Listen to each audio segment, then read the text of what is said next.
Hello students, today we are going to study about properties of the determinants. Okay, तो properties of determinant के लिए बेटा एक example ले लेते हैं। पहले हम कुछ प्रॉपर्टीज हैं डिटर्मिनेंट की जो हम अप्लाई कर सकते हैं। जैसे हमने एलिमेंट्री रो ट्रांसफॉर्मेशन जब पढ़ा था तो उसमें सिर्फ हमने रोज में प्रॉपर्टी अप्लाई की थी, किसी भी रो को किसी भी रो में ऐड किया था, सब्ट्रैक्ट किया था। लेकिन यहाँ डिटर्मिनेंट के अंदर जो प्रॉपर्टीज है, there are so many properties which we can apply to the determinant. लेकिन कुछ मेन प्रॉपर्टीज हैं जो मैं आपको एक बार बता करके आगे क्वेश्चन पे चल दूंगा। देखिए, जैसे मान लीजिए ये हमारे पास एक डिटर्मिनेंट है। ये डिटर्मिनेंट किस ऑर्डर की है? 3/3 की एक डिटर्मिनेंट है। 5 -1 4 2 3 5 5 -2 6, ये एक डिटर्मिनेंट है 3/3 की। ठीक है, और ये इसकी रोज है। ये पहली रो है इसकी R1, this is the R2, this R3। ये कॉलम्स है C1 C2 C3, राइट। तो 3 रोज एंड 3 कॉलम्स इस डिटर्मिनेंट में है। हम बात कर रहे हैं प्रॉपर्टीज ऑफ द डिटर्मिनेंट। तो प्रॉपर्टीज ऑफ द डिटर्मिनेंट क्या है? किसी भी डिटर्मिनेंट को इजियर फॉर्म में ला करके, उसके एलिमेंट्स को इजियर फॉर्म में ला करके एक्सपेंड करके उसकी वैल्यू निकालने के लिए जो भी प्रॉपर्टीज हम यूज करेंगे वो हम आपको यहाँ एक्सप्लेन करेंगे, राइट। जैसे मान लीजिए ये कोई डिटर्मिनेंट है, एक एग्जाम्पल इसका लेके चलते हैं हम।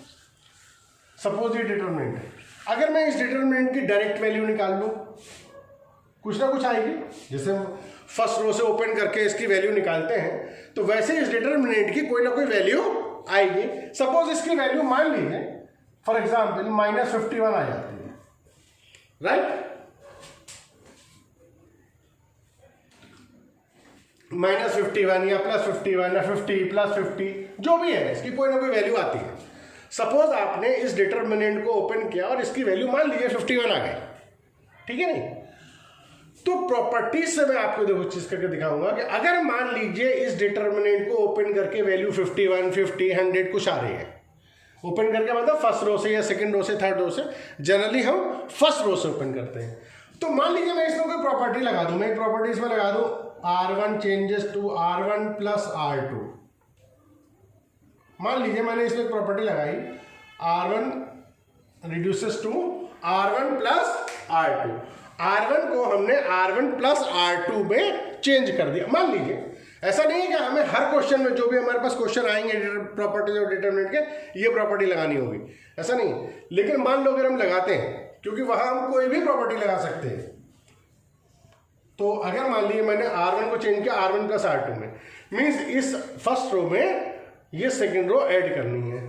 तो 2 और 5 ऐड हो गए 7 हो गया, 3 और -1 ऐड होगा तो 2 रह जाएगा, 5 और 4 ऐड होगा 9 आ जाएगा। ये 2 3 5 ही रहा, ये 5 -2 6 रहा, क्योंकि जो चेंज किया था हमने वो फर्स्ट रो में किया था, राइट। कोई दिक्कत नहीं है। ऐसे करने से ये डिटर्मिनेंट चेंज हो गई। देखिए इसके ये कुछ और थे डिटर्मिनेंट, ये कुछ और हो गई। फर्स्ट रो तो इंटायरली चेंज हो गई हमारी। लेकिन प्रॉपर्टी क्या है? अगर इस डिटर्मिनेंट की वैल्यू 51 है तो इसकी वैल्यू भी 51 ही आएगी। जो इसकी वैल्यू आएगी वही इसकी आएगी। मींस प्रॉपर्टी लगने के बाद इसके एलिमेंट्स तो चेंज हो रहे हैं लेकिन इसकी वैल्यू पर कोई फर्क नहीं पड़ेगा, नो इफेक्ट। मान लीजिए मैं एक प्रॉपर्टी और लगा दूं इसके अंदर, C1 changes to C1 + C2 + C3। Means first column को मैंने चेंज कर दिया इसमें आगे। फर्स्ट कॉलम को क्या चेंज कर दिया? फर्स्ट कॉलम में बाकी दोनों कॉलम भी ऐड कर दिए। कर सकते हैं। ये मैं इसलिए बता रहा हूं कि ये हम कोई भी प्रॉपर्टी लगा सकते हैं। मतलब प्रॉपर्टीज क्या है? किसी भी रो को किसी भी रो में ऐड या सब्ट्रैक्ट कर सकते हैं, किसी भी कॉलम को किसी भी कॉलम में ऐड या सब्ट्रैक्ट कर सकते हैं, ठीक है नहीं। रो इंटरचेंज कर सकते हैं हम यहाँ पर, तो साइन माइनस का आ जाएगा बाहर। ऐसी बहुत सारी प्रॉपर्टीज हैं, अगर आप बुक में पढ़ोगे तो लाइन से आपको मिलेंगे। लेकिन मेन जो अप्लाई होंगी ज़्यादातर वो मैं आपको 2-4 बता देता हूँ पहले। तो इसमें कोई फर्क नहीं पड़ा। अब मैंने मान लो एक प्रॉपर्टी और लगा दी, C1 changes to C1 + C2 + C3। तो क्या हुआ? फर्स्ट कॉलम में ये दोनों भी ऐड कर दिए। 7 और 2 9 9 9 18, राइट। 2 और 3 5 5 और 5 10, 5 और माइनस का 2 3 और 6 9।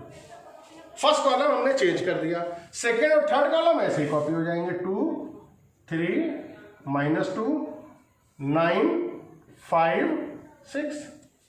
क्लियर? Any problem? अब देखिए, वही प्रॉपर्टी का मतलब ये करने का मकसद है सिर्फ ये है कि आपको ये समझ में आ जाए कि प्रॉपर्टी लगने के बाद डिटर्मिनेंट के एलिमेंट तो चेंज होते रहेंगे, लेकिन उसकी फाइनल वैल्यू पर कोई इफेक्ट नहीं पड़ेगा। अगर इसकी वैल्यू 51 है तो इसकी वैल्यू भी 51 आएगी, और यहाँ जो हमने प्रॉपर्टी में अप्लाई कर दी है हमने प्रॉपर्टीज, लेकिन उसके बाद अगर इसे आप ओपन करते हैं तो वैल्यू 51 ही आएगी। अगर इसकी वैल्यू 51 है तो इसकी भी 51 होगी और इसकी भी 51 होगी, जो भी है। इस तरीके से हम किसी भी रो को किसी भी रो में ऐड या सब्ट्रैक्ट कर सकते हैं। अगर मैं दो रो को इंटरचेंज कर दूं, इस रो को यहाँ ले जाऊं, इसको यहाँ ले जाऊं, तो बाहर माइनस का साइन आ जाएगा। दो कॉलम को इंटरचेंज कर दूं, माइनस का साइन आ जाएगा। क्लियर? तो ये इस टाइप की कुछ प्रॉपर्टीज हैं। एक आध और आपको बताता हूं अभी।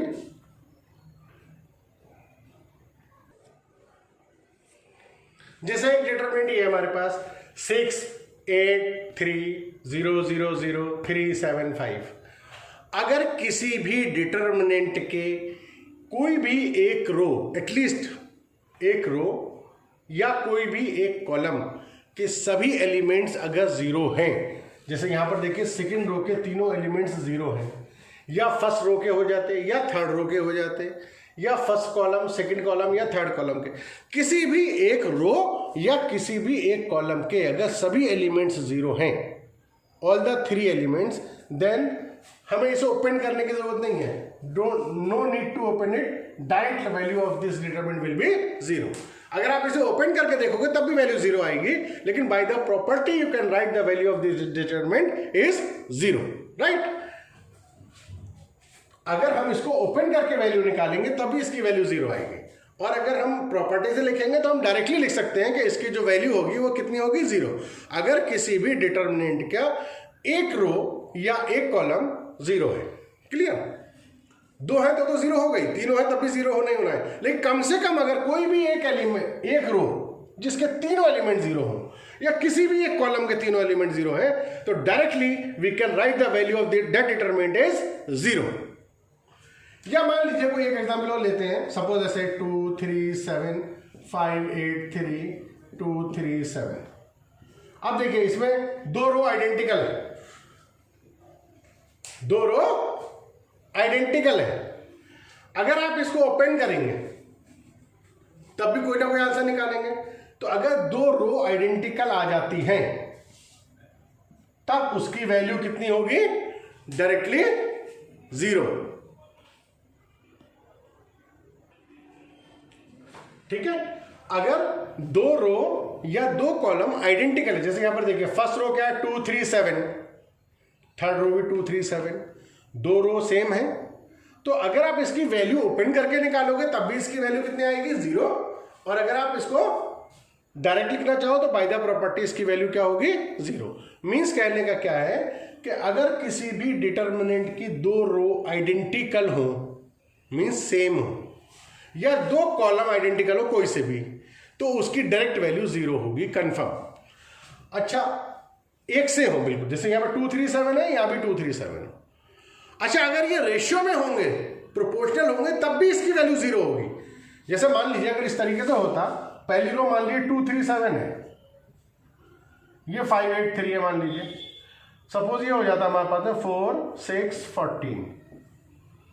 अब तो यहां पर दो रो एक सी नहीं है ना, इसमें इस वाली डिटरमिनेंट में ना दो रो एक सी है ना दो कॉलम एक से हैं, लेकिन फिर भी इसकी वैल्यू 0 होगी, क्योंकि देखिए ये 2 3 7 है, ये 4 6 14 है। 2 और 4 को डिवाइड करेंगे 1/2 आएगा, 3 और 6 को डिवाइड करेंगे 1/2 आएगा, 7 और 14 को डिवाइड करेंगे 1/2 आएगा।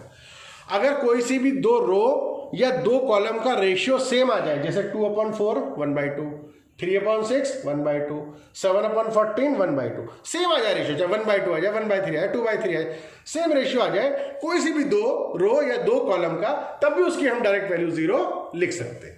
और दो रो इंटरचेंज होंगी तब तो हम लिख ही सकते हैं, तो माइनस साइन बाहर आ जाता है उसमें। क्लियर? देन मान लीजिए कोई डिटर्मिनेंट इस फॉर्म में लिखे हो 4 + a 5 + b 7 + c, ये फर्स्ट कॉलम है। 8 3 4 इज द सेकेंड कॉलम, 6 4 7 ये थर्ड कॉलम। क्लियर? अब हम इसको अगर इस तरीके से कॉलम में यहां पर या कहीं पर भी ऐसे प्लस में लिखा हुआ है तो अपनी कन्वीनियंस के लिए, अपनी आसानी के लिए हम इसको दो डिटर्मिनेंट में ब्रेक कर सकते हैं। इसको हम दो डिटर्मिनेंट में किस तरीके से देंगे, कॉलम वाइज ब्रेक किया जा सकता है इसको। जैसे मान लीजिए मैं फर्स्ट कॉलम से इसको ब्रेक करता हूं तो यहां पे फर्स्ट कॉलम जो है मेरे पास क्या है, 4 + a 5 + b 7 + c। सेकेंड और थर्ड कॉलम तो ठीक ठाक है, ये कॉलम है, इसको मैं ब्रेक कर सकता हूं। कैसे? जो फर्स्ट कॉलम पे फर्स्ट प्लेस पर नंबर लिखे हैं वो क्या लिखे हैं, 4 5 7 मान लो लिखे हैं, तो मैं इसको ऐसे लिख दूं 4 5 7, राइट। और बाकी जो दो कॉलम्स हैं उनको मैं ऐसे लिख दूं 8 3 4 6 4 7। क्लियर? अभी देखिए फर्स्ट कॉलम में ये ABCB प्लस में लिखा हुआ था, इसे मैंने कहीं नहीं लिखा, तो मैं इसको किस तरीके से लिखूंगा, यहाँ बीच में प्लस का साइन आएगा क्योंकि यहां पर बीच में प्लस का साइन था, प्लस। अब फर्स्ट कॉलम पे मैं ABC लिख देता हूं और सेकंड थर्ड कॉलम पे यही आएंगे 8 3 4 6 4 7। तो डिटर्मिनेंट को हम इस तरीके से दो डिटर्मिनेंट में ब्रेक कर सकते हैं कॉलम वाइज। ऐसे अगर ये सेकंड कॉलम में होता तो सेकंड कॉलम से ब्रेक हो जाता, थर्ड में होता तो थर्ड से हो जाता। ठीक है नहीं? तो हम किसी भी डिटर्मिनेंट को इस तरीके से दो पार्ट्स में ब्रेक कर सकते हैं अपनी आसानी के लिए। इसको अलग तरीके से सॉल्व कर लो, इसको अलग तरीके से सॉल्व कर लो और जो आंसर आए वो लिख दो, राइट। तो ये हमारे पास कुछ प्रॉपर्टीज हैं कि किसी भी रो को किसी भी रो में ऐड कर दिया, ठीक है ना। रो को कॉलम में ऐड या सब्ट्रैक्ट नहीं कर सकते, ध्यान रखिएगा। रो में ही ऐड या सब्ट्रैक्ट होगी, कॉलम में ही ऐड या सब्ट्रैक्ट होगा। बाकी कुछ प्रॉपर्टीज और बताएंगे, काफी सारी प्रॉपर्टीज हैं लेकिन ये मेन है, ज्यादा यूज होती हैं। कोई स्पेशल यूज होगी तो आपको बीच में बता दी जाएगी। क्लियर? तो अब हम एक आध क्वेश्चन पे आते हैं, इस पर बेस्ड एक आध क्वेश्चन करके देखते हैं। ओके, एक प्रॉपर्टी और देख लीजिए। जैसे हमारे पास ये डिटर्मिनेंट है 3 2 7 3 13 6 2 4 8। देखिए मैट्रिक्स में तो अगर सभी एलिमेंट्स में से कुछ कॉमन हो तभी बाहर ले सकते हैं, लेकिन डिटर्मिनेंट में अगर किसी भी एक रो या किसी भी एक कॉलम से कुछ कॉमन आ रहा है तो हम कॉमन ले सकते हैं। जैसे यहां पर थर्ड रो है 2 4 8, यहां से 2 कॉमन आ सकता है थर्ड रो से, तो पूरी डिटर्मिनेंट के बाहर ही कॉमन माना जाएगा, हम इसको बाहर ले सकते हैं कॉमन। ये 3 2 7 तो ऐसे लिखा रहेगा, 3 13 6 ऐसे लिखा रहेगा, लेकिन 2 4 8 से हमने कॉमन ले लिया, 1 2 4 बचेगा। क्लियर? तो किसी भी रो या कॉलम से अगर कुछ कॉमन है तो वो पूरी डिटर्मिनेंट के बाहर कॉमन माना जाएगा। 2 पूरी डिटर्मिनेंट के बाहर कॉमन है, तो जो भी वैल्यूज डिटर्मिनेंट की निकल के आएगी उसको 2 से मल्टीप्लाई करेंगे हम, वो आंसर होगा हमारा। अब मान लीजिए इस 2 को वापस मैं अंदर मल्टीप्लाई करूं, यहां थर्ड रो से मैंने कॉमन तो ले लिया, लेकिन अगर कहीं अपनी आसानी के लिए मैं इसको वापस अंदर मल्टीप्लाई करूं सपोज, तो ऐसा कोई जरूरी नहीं कि मैं थर्ड रो को ही मल्टीप्लाई करूं। मैं फर्स्ट रो को मल्टीप्लाई कर दूं, कोई फर्क नहीं पड़ेगा। मैं सेकंड रो को मल्टीप्लाई करूं, मैं थर्ड रो को कर दूं, मैं फर्स्ट कॉलम को कर दूं, सेकंड कॉलम को कर दूं, थर्ड कॉलम को, कोई फर्क नहीं पड़ता। सपोज मैंने 2 को दोबारा अंदर देखा मल्टीप्लाई करा, तो मैंने क्या कर दिया, मैंने फर्स्ट कॉलम को मल्टीप्लाई कर दिया, तो क्या हो जाएगा 2 3 या 6 हो जाएगा, ये 6 हो जाएगा, ये 2 हो जाएगा, ये ऐसे रहेगा 2 13 2 और 7 6 4। क्लियर? Any problem? तो हम किसी भी रो में अगर कुछ कॉमन आ रहा है तो कॉमन ले सकते हैं, और किसी भी रो में अगर मान लीजिए हमारे पास मल्टीप्लाई करना है किसी नंबर को, तो हम किसी भी रो या किसी भी कॉलम को कर सकते हैं। ये हमें डिपेंड करेगा क्वेश्चन की डिमांड के ऊपर कि क्वेश्चन की डिमांड क्या है और क्वेश्चन किससे सॉल्व हो जाएगा, किससे प्रूव होकर के आ जाएगा। लेकिन ऐसा नहीं है कि मैंने इससे कॉमन लिया और वापस मुझे अगर मल्टीप्लाई करना पड़े तो मैं इसी को करूंगा, मैं किसी भी रो से कर सकता हूं। और किसी भी एक रो या कॉलम में कोई भी नंबर अगर कॉमन है तो उसको कॉमन लिया जा सकता है डिटर्मिनेंट के अंदर। ओके, एक क्वेश्चन देखते हैं। लिखा prove that x Y Z x square y square z square x cube y cube z cube equal to x Y Z x minus Y Y minus z z minus x. Means इस determinant को हमें इसके equal proof करके लाना है। वहाँ लिखा होता है, एग्जाम में जो क्वेश्चन आएगा वो लिखा होगा using the properties of determinant prove this. हम डायरेक्टली ओपन नहीं करना है, अगर आप इसे डायरेक्टली ओपन कर भी दोगे तब भी ये लाना आपके लिए बहुत मुश्किल हो जाएगा, और हमें डायरेक्टली ओपन नहीं करना होता है, प्रॉपर्टीज अप्लाई करने के बाद हम ओपन कर सकते हैं, ठीक है नहीं। तो वहाँ पर लिखा होगा using the properties of determinant prove this. अब देखिए इसका क्राइटेरिया क्या है, हम किस तरीके से स्टार्ट करें। प्रॉपर्टीज तो बहुत सारी हैं, मैंने भी आपको बहुत सारी प्रॉपर्टीज बता दी, जो मेन प्रॉपर्टीज थी मैंने आपको बता दी, लेकिन अब अप्लाई कैसे करें, ठीक है ना।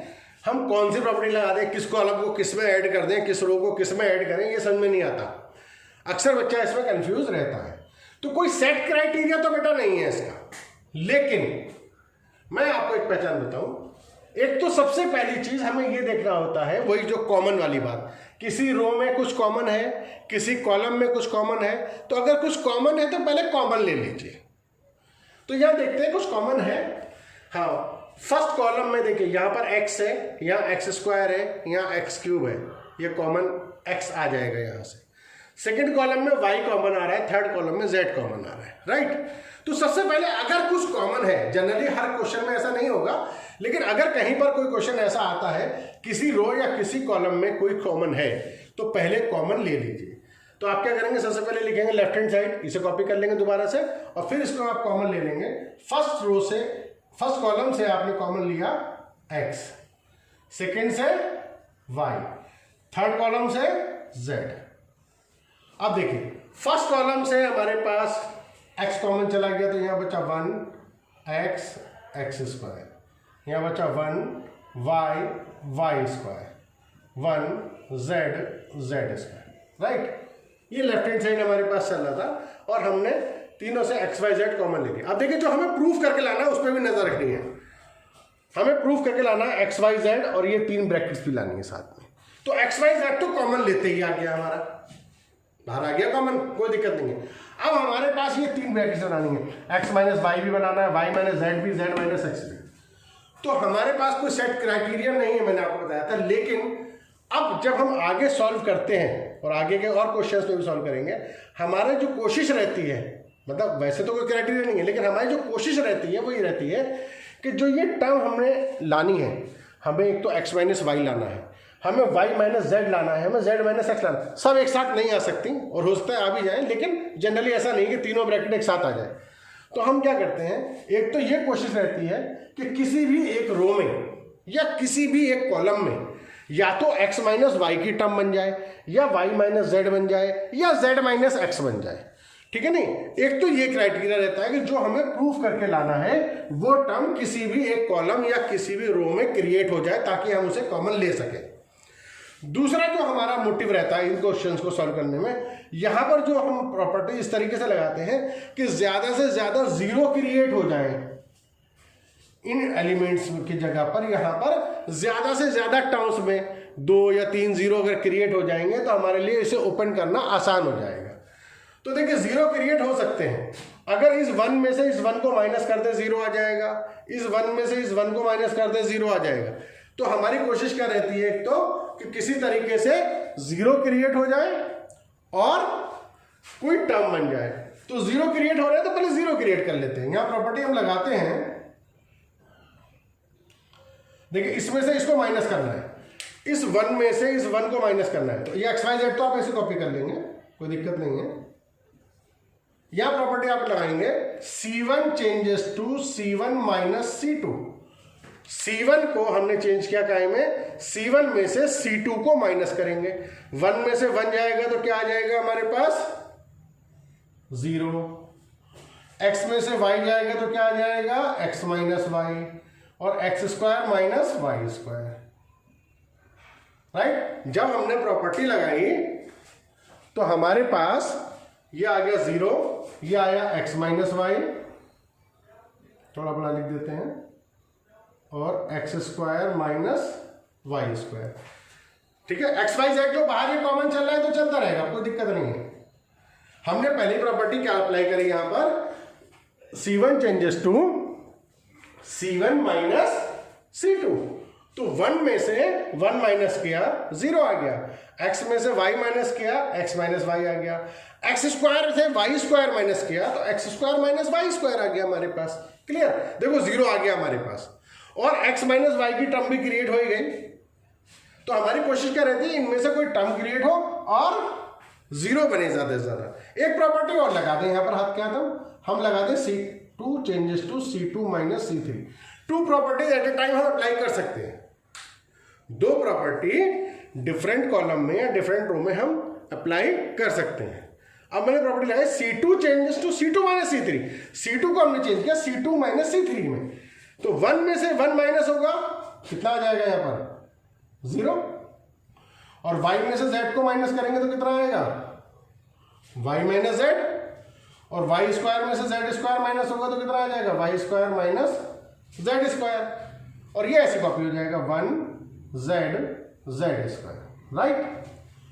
तो आपने प्रॉपर्टी लगा दी। देखिए इससे हमने क्या फायदा हुआ कि 2 जीरो मिल गए हमें। तो हमने आपको भी बताया कि हमारा मोटिव क्या है, किसी तरीके से जीरो क्रिएट हो और इनमें से कोई टर्म क्रिएट हो जो हमें लानी है, ताकि हम कॉमन लेने के लिए कुछ कोशिश कर सकें। क्लियर यहां तक?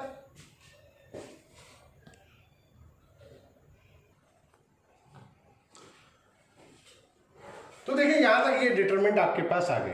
अब हम इसको लिखते हैं आगे, x Y z equal to x Y Z.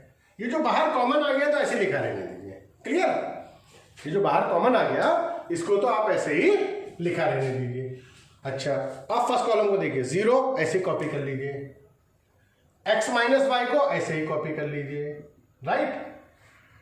अब इस x square minus Y square जो थर्ड टर्म है, इस x square minus Y square को हम प्रॉपर्टी लगा देंगे। जो आइडेंटिटी हमारे पास है, X square minus Y square can be written as X plus Y into X minus Y, A plus B into A minus B, right. तो X plus Y into X minus Y लिख सकते हैं इसको। First column simplify हो गया। अब second column की बात करते हैं, ठीक है नहीं। सेकंड कॉलम हमारे पास है 0, ऐसे कॉपी कर लीजिए, y माइनस जेड ऐसे कॉपी कर लीजिए, और y square minus Z square, y square minus Z square, वही आइडेंटिटी लगेगी, y plus Z y minus z, y minus z y plus Z. Clear. और थर्ड कॉलम ऐसे ही कॉपी हो जाएगा, इसमें तो कुछ करने नहीं, 1 जेड स्क्वायर। क्लियर, ठीक है, एनी प्रॉब्लम? अब देखिए ध्यान से, फर्स्ट कॉलम यहां 0 है, ये x माइनस वाई है और यहां भी x माइनस वाई है। फर्स्ट कॉलम से x माइनस वाई कॉमन आ सकता है, क्योंकि 0 तो हर चीज का मल्टीपल होता है, तो 0 में से कुछ भी कॉमन लिया जा सकता है। तो 0 जब हर चीज का मल्टीपल है तो यहां से x माइनस वाई कॉमन आ सकता है, ले लिया। देखिए एक्स वाई जेड तो ऐसे ही था, कॉमन पहले से ही था। अब फर्स्ट कॉलम से क्या कॉमन आया, x minus y. Clear. Second column में कुछ कॉमन है, यहां 0 है, यहां y माइनस जेड है, यहां y माइनस जेड है, तो सेकेंड कॉलम से क्या कॉमन आएगा, यहां से भी y माइनस जेड कॉमन आ जाएगा यहां से। तो क्या बचा हमारे पास अंदर, 0, x माइनस वाई कॉमन चला गया तो 1 बचा, x plus y, right, 0 1 y plus z 1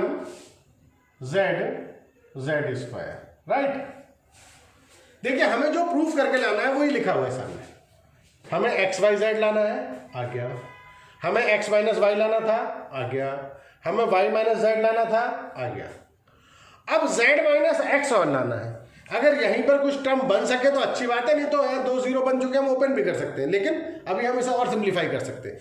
जहां तक जितना ज्यादा सिंप्लीफाई कर सको उतना सिंप्लीफाई जरूर करना, तो उससे हमारे कैलकुलेशन बहुत आसान हो जाती है, ठीक है। अब हमें z माइनस एक्स लाना है, मान लीजिए। तो ये जो कॉमन है तो मैंने ऐसे कॉपी कर लिया, x Y Z, x minus Y, Y minus Z.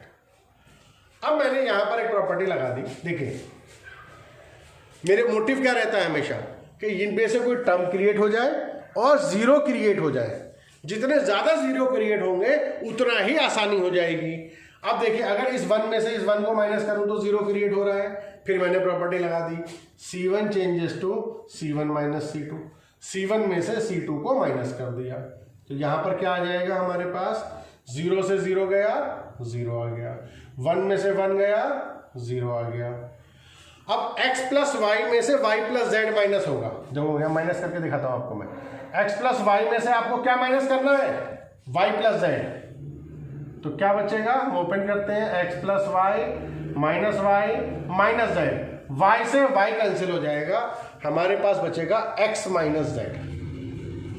क्या बचेगा, x माइनस जेड। क्लियर? बाकी ऐसे कॉपी कर लिए, 0 1 y plus z, 1 z Z square. Any problem till now? ठीक है, यहां तक समझ में आ गया?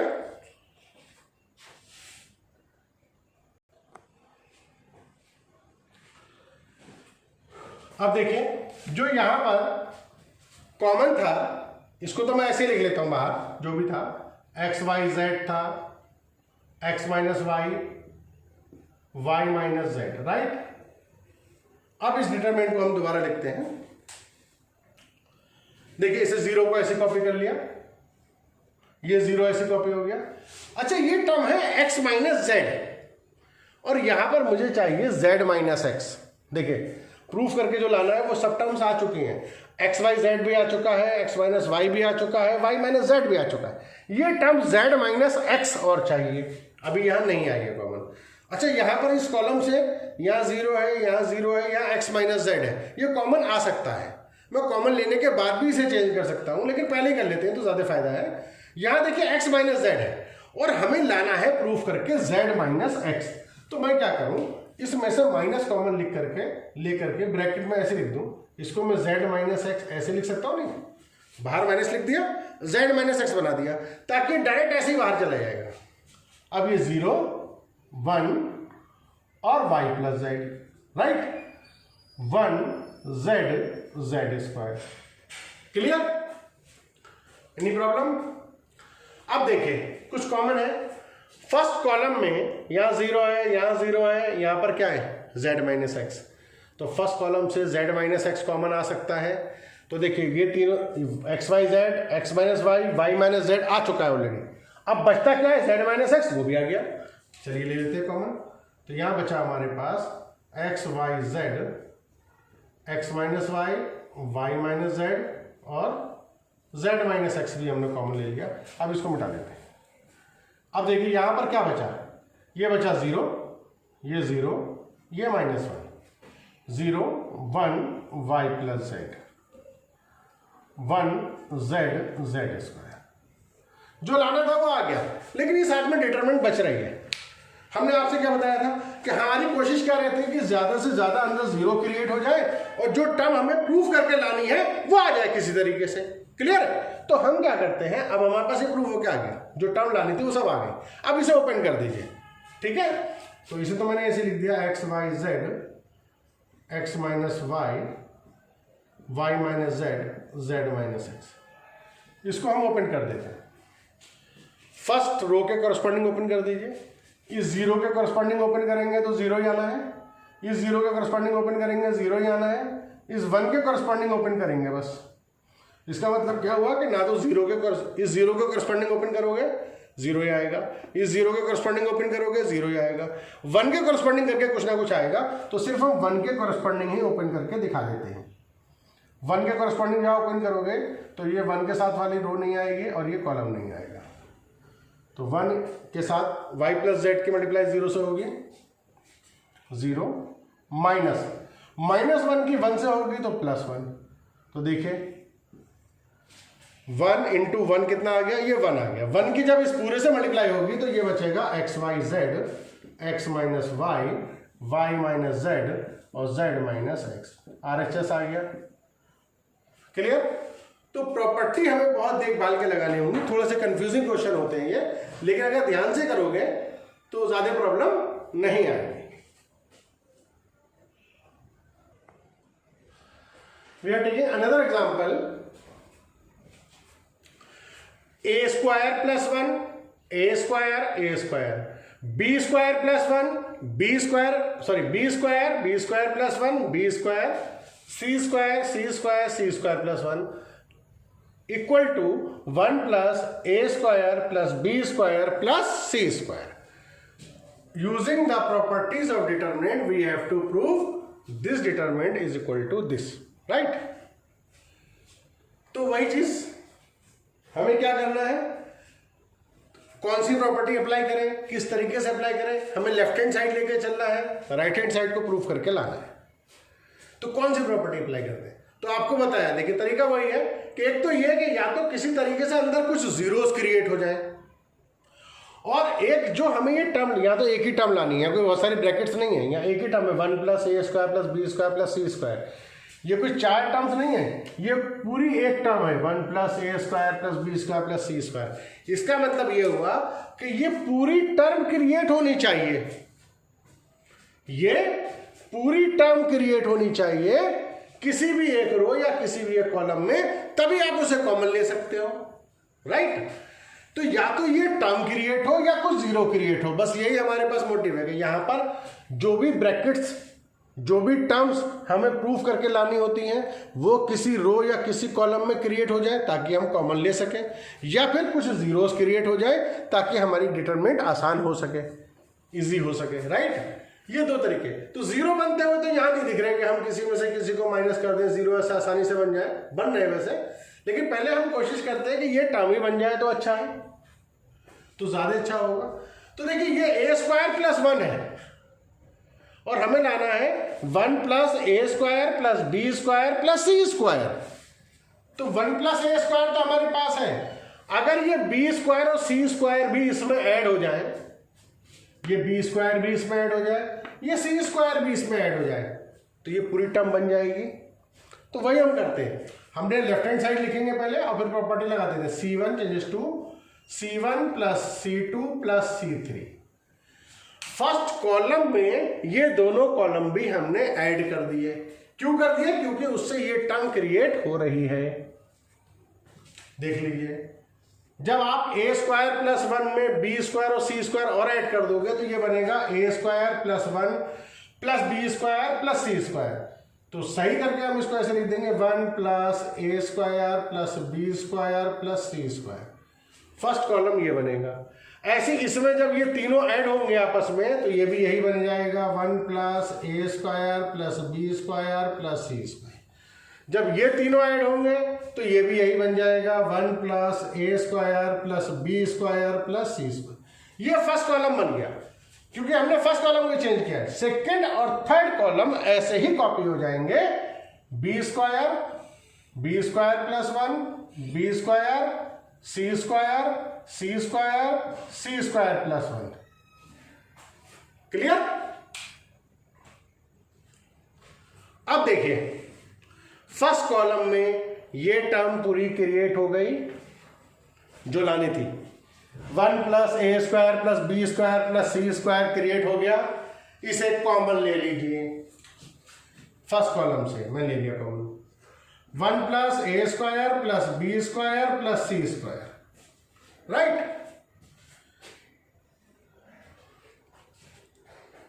ओके. अब यहां क्या बचेगा? ये 1 बचेगा, ये 1 बचेगा, ये 1 बचेगा. ये बी स्क्वायर प्लस 1 ये बी स्क्वायर, ये सी स्क्वायर ये सी स्क्वायर प्लस 1. क्लियर? ओके.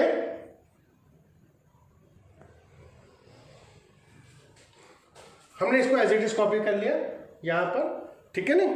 अब देखिए आपके पास ये आ गया, जो हमें टर्म लानी थी 1 प्लस ए square plus B square plus सी स्क्वायर, ये आ गए, ये अंदर बचा. अब देखिए अभी तो हम इसे ओपन अभी भी नहीं कर सकते क्योंकि अगर ओपन करेंगे तो बहुत लेंथी हो जाएगा. जो टर्म लानी थी वो आ चुकी है. अब हमारे पास ये भी मोटिव नहीं बचा कि हमें क्या टर्म क्रिएट करनी है. अब क्या बचता है कि अब हम इस तरीके से यहां प्रॉपर्टी अप्लाई करें कि अंदर ज्यादा से ज्यादा जीरोस क्रिएट हो जाए ताकि हम जब इसे ओपन करें तो कैलकुलेशन हमारी इजी हो जाए। अगर ऐसे ही ओपन कर दोगे तो बहुत लेंथी कैलकुलेशन हो जाएगी। ठीक है, तो इसको तो हम ऐसे कॉपी कर लेते हैं 1 + a² + b² + c², राइट। अब देखिए यहां पर 0 कैसे बनेंगे, इस 1 में से इस 1 को माइनस कर दें और इस 1 से इस 1 को माइनस कर दें, कर दीजिए। R1 changes to R1 minus R2, R1 में से R2 जाएगा 0, b² में से b² + 1 गया तो -1 बचेगा, c² में से c² गया 0 बचेगा, राइट। दूसरी एक प्रॉपर्टी लगा देते हैं, और because we can apply 2 properties at a time, हम 2 प्रॉपर्टी एक साथ लगा सकते हैं। R2 चेंज कर दें R2 माइनस R3 में, देखिए 1 में से 1 जाएगा 0 बचेगा, b² + 1 से b² जाएगा, b² से b² गया 1 बचेगा, c² से c² + 1 जाएगा तो -1 बचेगा, 1 b² c² + 1, right. Any problem? यहां तक को दिक्कत आई? There are so many zeros, काफी जीरोस आ गए अब हमारे पास। अब हम इसको ओपन कर सकते हैं, क्लियर? तो ओपन कर दीजिए 1 + a² + b² + c², ये तो ऐसे लिख लीजिए as it is 1 + a² + b² + c², right. इसको ओपन कर देते हैं, इस डिटर्मिनेंट को अब आप ओपन कर दीजिए। देखिए आप इस 0 के कॉरस्पॉन्डिंग ओपन करेंगे 0 आएगा, राइट। -1 यानी कि +1 के कॉरस्पॉन्डिंग ओपन होगा तो ये नहीं आएगी टर्म और ये नहीं आएगी, राइट। ये रो नहीं आएगा और ये कॉलम नहीं आएगा। c² + 1 की मल्टीप्लाई 0 से होगी तो 0 आ गया, 1 की मल्टीप्लाई -1 से होगी तो -1 + 1 हो जाएगा। इस 0 के कॉरस्पॉन्डिंग ओपन करेंगे तो फिर 0 आएगा। तो देखिए क्या बचेगा यहाँ पर, ये तो 0 है 0, 1 × 1 1 बचा। 1 की मल्टीप्लाई जब आप इससे करोगे तो फाइनली ये आ जाएगा 1 + a² + b² + c²। RHS that is proved. ठीक है भाई, 0 के कॉरस्पॉन्डिंग ओपन किया 0 आ गया, माइनस +1 आएगा, क्योंकि आप जब ओपन करते हैं फर्स्ट रो से, आपको याद होगा जब डिटरमिनेंट ओपन करनी सिखाई थी तो कैसे चलता है, प्लस माइनस प्लस, ये तो प्लस का है 0 रहेगा, कोई बात ही नहीं। माइनस मतलब जब माइनस +1 हो जाएगा ये, तो 1 और 0 + 1 हो जाएगा, 0 से ओपन होगा, 1 × 1 1 हो गया। 1 की मल्टीप्लाई जब 1 + a² + b² + c² से करोगे तो यही टर्म आ जाएगी, that is equal to RHS। Clear? कोई प्रॉब्लम यहां तक? तो देखिए बेटा, ये जो क्वेश्चंस है हमारे पास प्रॉपर्टीज ऑफ डिटर्मिनेंट के, ठीक है नहीं, काफी लेंदी क्वेश्चंस है। तो पहले आप क्या करिए, कुछ एग्जाम्पल्स करिएगा ताकि आपको प्रॉपर्टीज अप्लाई करनी आ जाए, ठीक है नहीं, क्योंकि काफी लंबे क्वेश्चंस है, सब क्वेश्चंस को बोर्ड पे सॉल्व करके देना बहुत मुश्किल हो जाएगा। लेकिन मैंने आपको काफी सारी प्रॉपर्टीज भी बता दी हैं, एक बार आप बुक को जब गो थ्रू करेंगे उसको प्रॉपर्टीज को, तो आपको समझ में आना शुरू हो जाएगा। और ये आपको अप्लाई करना भी सिखा दिया है, किस तरीके से अप्लाई होंगे। फिर भी आप पहले 5, 7 या 10 क्वेश्चंस एग्जाम्पल्स में से जो बोर्ड में आए हुए क्वेश्चंस हैं उन्हें ट्राई करेगा। ये भी बोर्ड में आ चुके हैं, कुछ क्वेश्चंस और बोर्ड के आए हुए ट्राई करिएगा, मैं भी आपको वर्कशीट भेजूंगा, ठीक है नहीं। तो आप जब उन्हें ट्राई करेंगे तो आपको काफ़ी हद तक क्लियर होता चला जाएगा कि आपको किस तरीके से इनको सॉल्व करना है। फिर भी अगर किसी स्टूडेंट को कोई प्रॉब्लम आती है, यू कैन आस्क, ठीक है नहीं, मैं उसका आपको सॉल्यूशन भेज दूंगा, या तो आपको सॉल्यूशन रिटन भेजूंगा, या फिर आपको व्हाट्सएप ग्रुप के ऊपर रिटन सॉल्यूशन भेज दूंगा, या फिर वीडियो अगर एक्सप्लेन करना होगा तो वीडियो बना के एक्सप्लेन कर दूंगा। लेकिन आप इनको करिएगा ज़रूर, क्योंकि एक क्वेश्चन प्रॉपर्टीज और डिटर्मिनेंट का एग्जाम में ज़रूर आता है। और अगर किसी को शीट ना मिल पाए, वैसे तो मैं ग्रुप में और गूगल क्लासरूम पर भी डाल देता हूँ आपके, और अगर किसी को शीट ना मिल पाए तो आप मुझसे मेरे नंबर से ले सकते हैं, व्हाट्सएप नंबर से 9837306687। तो वर्कशीट भी मैं आपको भेजूंगा, लेकिन आप पहले कुछ एग्जाम्पल सॉल्व करें ताकि आपको प्रॉपर्टीज अप्लाई करनी आ जाए। क्लियर है? और इनको आप अप्लाई करके क्वेश्चन जरूर सॉल्व करें, एक क्वेश्चन बोर्ड में आपको जरूर मिलेगा ऐसा। Okay, good bye, good day.